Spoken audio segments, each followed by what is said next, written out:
When a central bank stops telling you exactly what it plans to do, every major asset class has to rethink risk at the same time. Welcome to vTalkInsight, Allocator's Lens Daily for June 24th, 2026. Today we look at how an opaque but still hawkish Federal Reserve, an AI-driven yet fragile equity rally, stressed credit pockets, a surging dollar, and a deceptively calm oil market are interacting across portfolios. In equities, the core tension is between powerful earnings support from AI and energy and increasingly fragile market structure. AI and energy names have done most of the heavy lifting this year. Strip them out and the broader market would be negative, which underlines how narrow leadership has become. That leadership is highly concentrated at the index level as well, with the largest S&P companies accounting for an unusually high share of total market capitalization. This means headline indices are increasingly hostage to a small cluster of mega-cap technology and AI beneficiaries, and weakness in those names can pull down ostensibly diversified portfolios. On the positive side, a notable part of recent U.S. equity gains has been earnings-driven rather than purely valuation re-rating, with S&P and technology sector multiples sitting below late last year. Year-on-year earnings growth is robust, approaching 30% in parts of big tech, and two-thirds of expected index earnings growth is set to come from that sector, so allocators still see U.S. equities as overweight on a fundamental basis. The challenge is that the AI boom is reshaping business models. Large technology firms are shifting from asset-light, cash-rich profiles toward asset-heavy structures, as AI infrastructure spending has surged to around $750 billion, roughly 2.5% of U.S. GDP, increasingly funded through debt rather than free cash flow. That capital cycle brings echoes of past infrastructure booms like fiber optics, where transformative technology did not guarantee good equity returns for early builders. Mega IPOs such as SpaceX and prospective listings from AI leaders are arriving with revenue multiples in the triple digits, while ETF demand for AI exposures is outpacing available underlying shares, adding mechanical pressure into already crowded trades. The result has been a sharp pickup in volatility.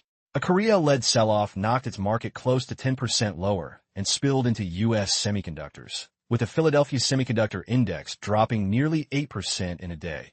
NASDAQ-related volatility hitting a one-year high, and the VIX itself rising from the mid-teens to the high teens. At the same time, investors are rotating toward defensive sectors like healthcare, food, beverages, and utilities, and using negative beta stocks in areas such as energy and select financials to hedge the dominant AI trade. For allocators, the equity story now hinges on whether strong AI-related earnings revisions can keep offsetting concerns about overcapacity, commoditized compute, potential quantum disruption, and more restrictive corporate AI budgets. Incoming chip earnings, the breadth of any rebound, and the market's ability to digest large tech IPO supply will be key signposts before we turn to rates. In rates, the dominant force is a Federal Reserve that is both hawkish on inflation and less transparent about its reaction function. The new chair has effectively scrapped traditional forward guidance, pushing markets to infer policy from the dot plot and comments by the more hawkish committee members. Recent communication has stressed a firm commitment to getting inflation back to 2%, with particular anxiety about sticky services prices. Rate cut expectations have been pushed out into a prolonged hold. Financial conditions have tightened. The dollar has strengthened, and 10-year Treasury yields have drifted lower, underscoring a relatively hawkish U.S. stance versus global peers. At the same time, some strategists argue that both inflation and policy rates are at or near their peak, pointing to softer oil and gas prices and stable long-end yields as evidence that the tightening cycle is biting. That view underpins a more constructive stance on risk assets and a pro-cyclical tilt into areas like financials and small caps, provided geopolitical risks do not flare again. For allocators, what stands out is the level of real yields, with government bonds offering positive real returns around 2.5%. High-quality duration is once again a genuine alternative to equities, encouraging barbell structures that pair equity risk with extended duration government bonds. Outside the U.S., the picture is more mixed, with the European Central Bank sounding cautious about further near-term hikes and parts of the UK gilt curve seen as attractive if the Bank of England is overestimating inflation risks. even as political transition keeps gilt volatility risk elevated. Across all of this, energy prices are the swing factor. A renewed spike would likely challenge the current narrative of peak inflation and put both long-duration bonds and long-duration growth equities back under pressure, which brings us naturally to the credit side. Credit markets look calm on the surface, but the fault lines are getting clearer. Across high yield, emerging markets, and investment grade, spreads are at or near historic tights, leaving limited room for further compression and making credit an increasingly common funding source for equity overweights. In public markets, large technology and AI-related issuers are finding strong demand for high-grade bonds, with deals from big names in cloud and space well-received and rating agencies broadly comfortable with fundamentals. However, for speculative tech projects, investors are demanding a much higher yield premium, roughly 200 basis points over benchmarks compared with about 70 in the past, signaling caution about long-dated growth promises.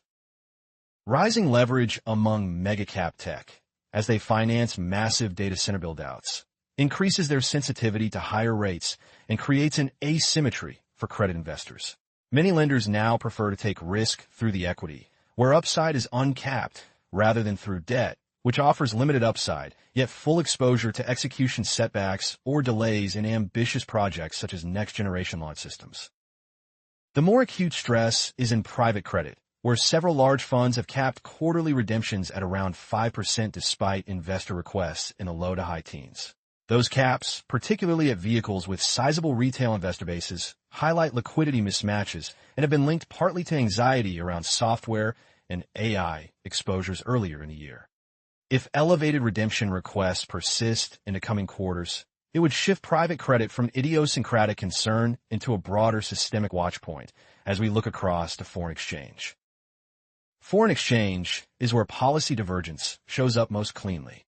Since the recent Fed meeting, the dollar has firmed as markets internalize the idea of a hawkish U.S. central bank holding rates high while others edge toward pauses, tightening global financial conditions and pressuring non-U.S. assets. The Japanese yen is at its weakest levels since the mid-1980s, despite modest Bank of Japan rate hikes and prior intervention attempts.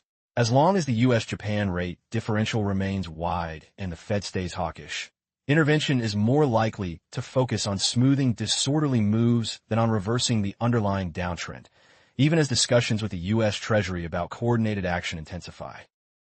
Sterling faces its own headwinds, with a change in UK political leadership and uncertainty over fiscal plans generating caution, even as the incoming government signals respect for fiscal rules to reassure bond markets. In digital assets, some former Bitcoin advocates are turning more cautious as high-profile IPOs and interest-bearing stablecoins compete for speculative capital, diluting Bitcoin's role as the default high-beta risk asset. For multi-asset portfolios, these FX moves transmit rate and risk shocks across borders, amplifying the impact of U.S. policy on non-U.S. earnings and funding conditions. Any dovish surprise from the Fed, a more decisive shift from the Bank of Japan, or a clearer UK fiscal framework could trigger sharp reversals, making FX volatility a key channel to monitor before turning to commodities. Commodities, and oil in particular, sit at the intersection of geopolitics and inflation risk. Recent U.S. waivers have allowed Iranian crude to re-enter global markets for a limited period, enabling roughly 30 million barrels of previously blockaded oil to reach Asia and lifting daily ship transits through the Strait of Hormuz from single digits to around 30. Those flows, along with optimism around U.S.-Iran talks, have helped pull Brent and WTI back into the mid to high 70s, erasing most of the immediate post-conflict spike, yet prices remain meaningfully above pre-war levels. Underneath, global inventories are depleted and several million barrels per day are still not reaching the market. So if stockpiles are not rebuilt, there's a credible risk of a rapid price jump from around $75 to well over $100 in a short window.